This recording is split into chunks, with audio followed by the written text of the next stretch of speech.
लोक बात में कहानियों के काफिले के तहत मैं डॉक्टर राधा भारद्वाज आज आचार्य चतुर्सेन की कहानी बहू बेटे को आपके समक्ष प्रस्तुत कर रही हूँ। आचार्य चतुर्सेन हिंदी के सुप्रसिद्ध साहित्यकार हैं। उनकी बहुआयामी प्रतिभा और भाषाई पकड़ उनके लेखन को विशेष पहचान देती है। जीवन के यथार्थ से जुड़ी यह कहानी बहू बेटे उनकी सुप्रसिद्ध सामाजिक एवं अत्यंत मार्मिक कहानी है और इस कहानी के माध्यम से उन्होंने एक सामाजिक समस्या या कहा जा सकता है समाज की विद्रूपता को हमारे समक्ष रखा है। कई दशकों पुरानी यह कहानी आज भी प्रासंगिक है क्योंकि समाज में यह विद्रूपता आज भी देखने को मिल ही जाती है। तो प्रस्तुत है आचार्य चतुर्सेन की प्रसिद्ध कहानी बहू बेटे।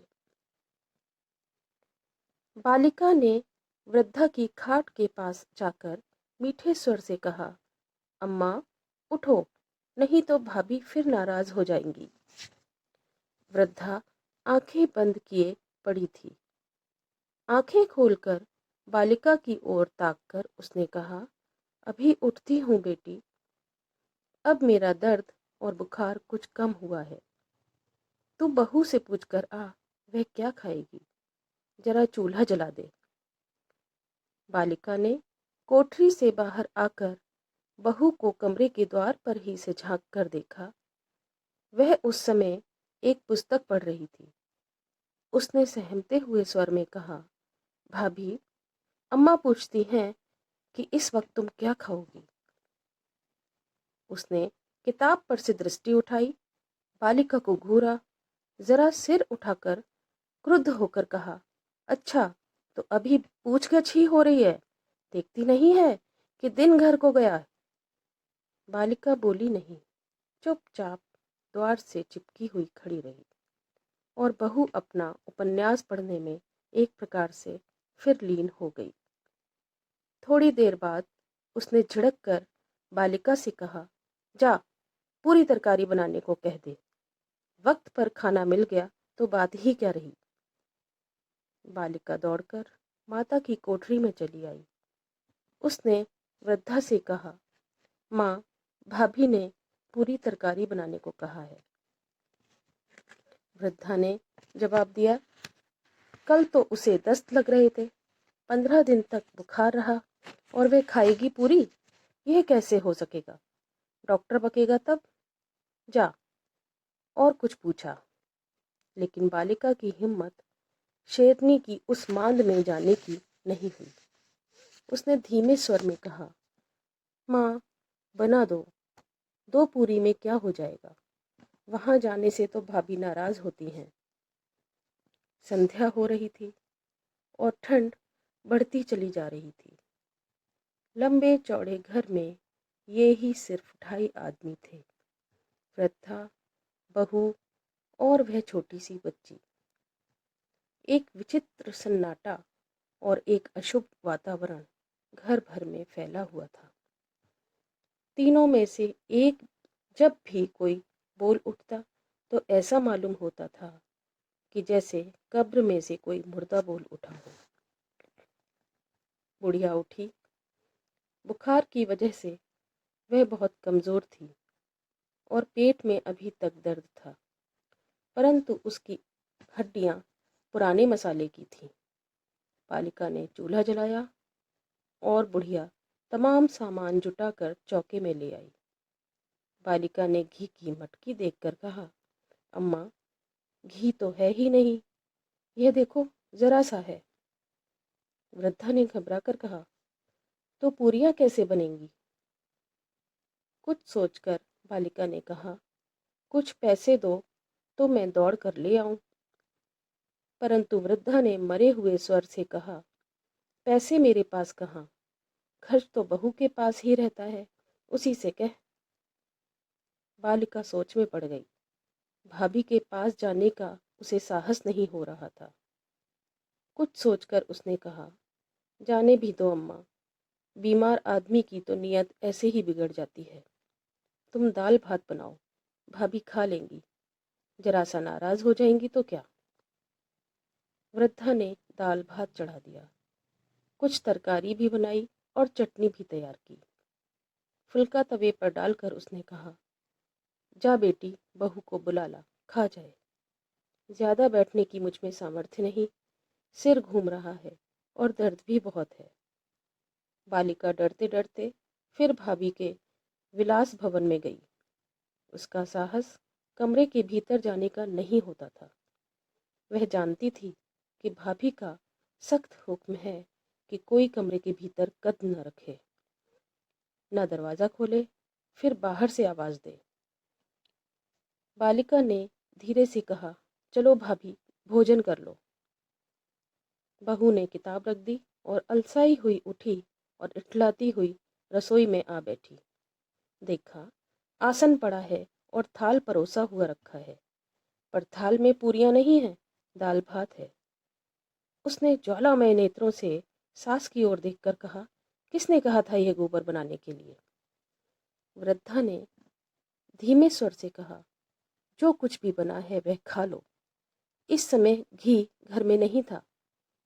फिर तुम्हें ऐसी चीज पचती भी तो नहीं है, अभी बीमारी से उठी हो। बहू ने गरज कर कहा, घी नहीं था तो फूटे मुंह से कहा क्यों नहीं था? क्या मैं मर गई थी? इस जले घर में क्या कुछ मिल सकता है? उसने थाल में एक ठोकर मारी और सर्पिणी की भांति फुफकार छोड़ती हुई अपनी विलास शैया पर जा पड़ी। वृद्धा और बालिका शून्य दृष्टि से एक दूसरे को देखने लगे। उसका अर्थ यह था कि अब क्या होगा। सुबह 10 बजे से 5 बजे तक अफसरों की घुड़कियां और जूतियां खाकर बेमुल्क नवाब घर में घुसे। आते ही बेगम साहिबा की तलाश में इधर उधर आंखें घुमाने लगे। वह इस वक्त कोप भवन में थी।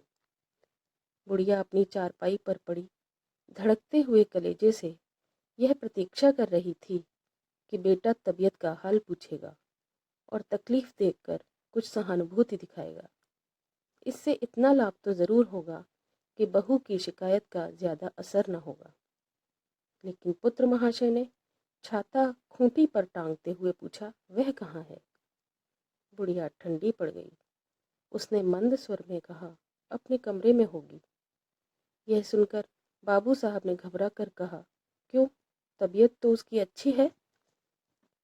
वह माता के उत्तर को सुनने के लिए खड़े न रहे। झपटते हुए अपनी पत्नी के शयनागार में घुस आए, जो मुंह छिपाए रजाई में लिपटी पड़ी थी। आपने जाते ही नब्ज देखी, बाल संवारे और तबीयत का हाल पूछा, लेकिन मलिका ने जवाब नहीं दिया। वह सिर्फ करवट बदलकर लेट गई। अब नवाब बेमुल्क की समझ में आया कि यह रोग नहीं है, मान है। भौं में बल डालकर बोले, हुआ क्या है? महारानी ने मुंह फुलाकर कहा, चलो हटो, मेरा सर न खाओ, मुझे पड़ी रहने दो, मुझे मर जाने दो। एक सांस में इतनी बातें सुनकर नवाब बेमुल्क के माथे पर पसीना आ गया। भला आप ही ख्याल फरमाइए कि जो आदमी उसे जरा पड़ी भी नहीं रहने दे सकता, वह उसे मरने कैसे दे सकता है? उन्होंने खुशामद के स्वर में कहा, आखिर बात तो मालूम हो कि हुआ क्या? बेगम साहिबा ने नकिया कर कहा, कुछ बात भी है। यूं ही मेरी तबीयत पूरी खाने को चल गई थी, सो बनाने को कह दिया था, और दिन तो पराठे भी बन जाते थे, मगर आज जिद बांधकर दाल भात ही बनाया। इस घर में मेरी जरा भी बात नहीं चलती। अजी मैं तो मोल खरीदी हुई बांधी हूँ। मेरी तबीयत ही क्या और मेरा जी ही क्या। माँ बाप ने मुझे हाँक दिया, सो मेरी तकदीर खुल गई। जो इस घर में आई, गहने कपड़े सब भाड़ में गए। एक बड़े टुकड़े के लिए ऐसा तरसना पड़ता है। इसके बाद सुबकियों के बढ़ जाने से डायलॉग बंद हो गया, सिर्फ एक्टिंग रह गई। वह दोनों हाथों से मुंह छिपाकर धूमधाम से रोने लगी। घर में घुसते ही पहले तो नवाब बेमुल्क ने यह ख्याल किया था कि शायद भीतर स्वयं सेवा दरकार है, इसलिए एक हाथ उनकी नब्ज पर रखा था और दूसरे हाथ से अपना कोट उतार रहे थे, लेकिन रंग ढंग देखकर उस कोट को आधा पहने रहे, बोले नहीं। होंठ काटते हुए बाहर आए और गरजते हुए वृद्धा को लक्ष्य करके बोले, तुम लोगों में से एक आध खत्म हो तो मेरी जान का बवाल टले। बाहर से थका मांदा भूखा प्यासा घर में आता हूँ तो आग ही लगी दिखती है। वृद्धा चुपचाप पड़ी रही। उसकी तबीयत भी अच्छी नहीं थी और वह बहू बेटे से डरती भी थी। परंतु बालिका ने आंखें डबडबाकर कहा, भैया घर में घी नहीं था। भीतर से गरजती हुई मलिकाइन निकली। बालिका को घुड़क कर कहा, घर में कुछ है थोड़े ही, घी नहीं था तो मुझसे क्यों नहीं कहा? यह सब बहानेबाजी है, असलियत में जानती हूँ। वृद्धा अब भी चुप थी। पुत्र से माँ की यह चुप्पी सही नहीं गई। उसने कड़क कर कहा, मैं जो बक रहा हूँ वह भी सुना। मैं कहता हूँ कि यह रोज रोज की हाय हाय मुझसे बर्दाश्त नहीं होती। आखिर बुढ़िया की जुबान खुली। उसकी आंखों से आंसू बहने लगे। उसने कांपते हुए स्वर में कहा, बेटे तुम जवान हो गए हो, घर बार के हो गए। यह बुढ़िया मैया और कुछ दिनों की मेहमान है। तुम्हें मुनासिब है कि उसे मन माने सांस लेने दो। तुमने रुपया पैसा और खर्च पाने की जिम्मेदारी तो अपनी बहू के सुपुर्द कर रखी है। मैं भला कर भी क्या सकती हूँ? गृहस्थी में ऐसा हो ही जाता है। आखिर बहू अपनी ही तो है, कोई मेहमान तो नहीं। सुयोग्य पुत्र ने तिनक कर कहा, तुम्हारे हाथ खर्चा देकर क्या बंटाधार करूं? रुपया क्या तुम्हारे हाथ में ठहरता है? रुपए को तो रुपए थोड़े ही समझती हो। वृद्धा ने उसी धीमे स्वर में कहा, अच्छी बात है, अब तुम्हें सुघड़ बहू मिल गई है, परंतु यह घर इसी बुढ़िया के धूल भरे हाथों से बना है। तुम्हारे पिता सिर्फ 8 रुपए लाते थे, तब भी घर में सब कुछ था। मकान भी घर का था। पड़ोस के 10-5 गरीब मोहताज भी पल जाते थे। तुम 125 रुपए कमाते हो, उन्हें मरे अभी सिर्फ 3 साल पूरे हुए हैं। तुमने मकान भी बेच दिया और तनख्वाह में तुम्हारा पूरा पड़ता नहीं। एक एक करके तमाम जेवर और फिर बर्तन तक बेचने की नीयत आ रही है। अच्छा है तुम मालिक हो, जो जी चाहे करो। उसका गला भर आया और उसे अपने मृत पति की याद आ गई। हृदय में यह भावना पैदा हुई कि आज उसके इस असहाय जीवन में उसके मरने जीने की पूछने वाला भी कोई नहीं है। बाबू साहब कुछ बोले नहीं। वह पूरियां लाने बाजार चले गए। कुछ देर बाद बहू पति के साथ एक ही थाल में पूरियां खा हंस हंस कर बोल रही थी। पतिदेव गर्व से प्रसन्न थे और हंसी में योग दे रहे थे। आधी रात होने के बाद बालिका ने आवाज दी। भैया और भाभी दोनों ही चौंक उठे। पुत्र ने पूछा, कौन? बालिका ने कहा, मैं हूँ भैया। अम्मा की तबीयत अच्छी नहीं है, उन्हें दस्त और उल्टियाँ हो रही हैं। बाबू साहब उठने लगे, किंतु बहू ने बाधा दी और कहा, अब रात में उठकर तुम क्या कर लोगे? उन्हें रात में ऐसा हो ही जाता है, सुबह देखा जाएगा। अनाप शनाप खा लेती हैं, बचता है नहीं।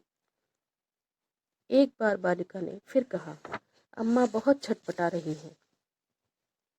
बाबू साहब ने बाहर आकर माता की दशा देखी और झुककर हालात पूछे। बुढ़िया ने आंख खोलकर देखा कि पुत्र खड़ा हुआ है। उसने मंद स्वर में कहा, लड़की बड़ी खराब है, नहीं मानी, तुम्हें जगह लाई, जाओ सो। मुझे तो ऐसा हो ही जाता है, जाओ सो रहो, सवेरे दफ्तर जाना होगा। सोया हुआ पुत्र भाव जागृत हुआ और वह माता की चारपाई के एक कोने पर बैठ गए। उन्होंने पूछा, तबीयत कैसी है? तकलीफ तो ज्यादा नहीं?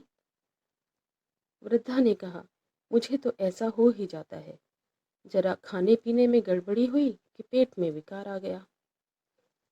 पुत्र ने डॉक्टर को बुलाने की इच्छा प्रकट की, लेकिन वृद्धा ने उन्हें कसम देकर कहा, डॉक्टर की कोई ज़रूरत नहीं, 2 रुपया मुफ्त में ले जाएगा, मुझे कुछ भी तो नहीं हुआ।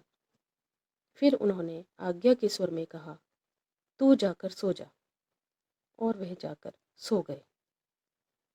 प्रातःकाल जब वह उठकर बाहर आए तो देखा माता का निर्जीव शरीर पड़ा है और बालिका उसी की छाती पर सो गई है। इन दोनों स्त्री पुरुषों को हम जानते हैं, पूरे चटोरे। पहले पत्ते चाटते थे, अब घर चाट रहे हैं। आशा है वे शीघ्र ही परस्पर एक दूसरे को चाट जाएंगे। धन्यवाद।